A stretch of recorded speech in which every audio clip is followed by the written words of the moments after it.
So it's America's 250th birthday today. Happy birthday, America! I mean, it's been 250 years since you made a proper cup of tea, and I'm not entirely convinced you've said the word fortnight correctly since 1776. But we love you. We really, really do. It's just funny that you looked at Britain and went, you know what, actually, we'd rather not be lifelong best friends. I mean, that was the decision, because imagine if you had just waited 220 years, you could have been the sixth Spice Girl. Yo, I'll tell you what I want, what I really, really want. So tell me what you want, what you really, really want. History could have been so different. It could have been so different, but no. You decided revolution, you decided for independence, fine. It's all cool, we get over it. And I say this with love because I love America. I grew up there during the 9/11 era, and I had the privilege of seeing it at its both best and worst. Yes, my American Girl doll obsession alone probably required my parents to reassess their entire financial situation. Money, please! So I might tease you, but it is an extraordinary country. It's just not England, which is unfortunate for them. Anyway, this is one of those videos where I'm just kind of thinking out loud, because America turning 250 made me realize something about how people are remembered. Because how do politicians actually end up being remembered? And okay, that might sound slightly random, but just stay with me here. Shit, buddy, I gotta dig a little deeper. There's no Pepe Sylvia, you gotta be kidding me! I got boxes full of Pepe! Benedict Arnold. Now, if you grew up in the US, you know his name. You are taught the American Revolutionary properly. You learn the betrayals, the stakes, the near collapse of everything, the context, what led to what. And Benedict Arnold, he is the traitor. Traitor. You are a traitor. He is the villain of the story. But in Britain, we don't really know him.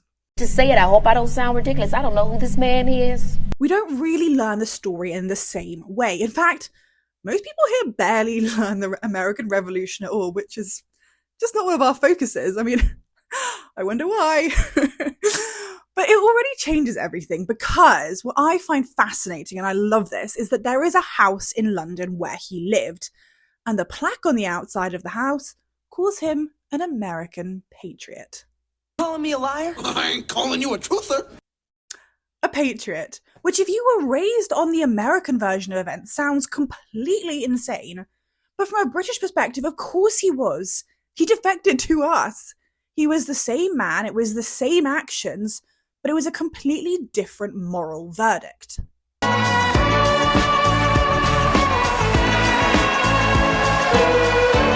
And if history had even gone ever so slightly differently, if his side had won, that traitor label would not exist at all.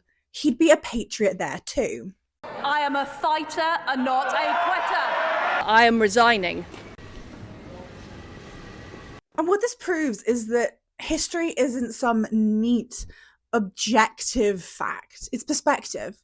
It's who telling the story and who gets believed when they tell it. Which is why this feels incredibly current, because we're watching it happen in real time with Keir Starmer. Hello. And actually, it's kind of weird timing, because today is also exactly 2 years since Labour won the general election and Keir Starmer became our Prime Minister. 2 years. It's only been 2 years, and that just feels incredibly symbolic, because as his time in power comes to a close, you can already see the different versions of him starting to form. But let's be honest with ourselves, this is not a man leaving office to a wave of national heartbreak. This is the worst.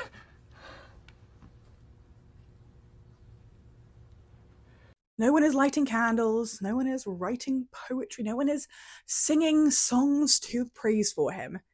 Even people on his own side are struggling to sound enthusiastic or positive about what he did, because the praise is always so carefully measured. He was competent, serious. Well done, boys. In the business. About time we gave him a battering. All of the words that you would use when you're trying very hard not to say the word inspiring.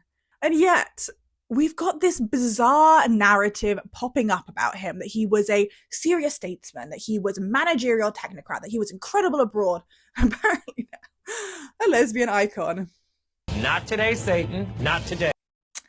Yes, the man who, still I'm not really sure, could define a woman is a lesbian icon.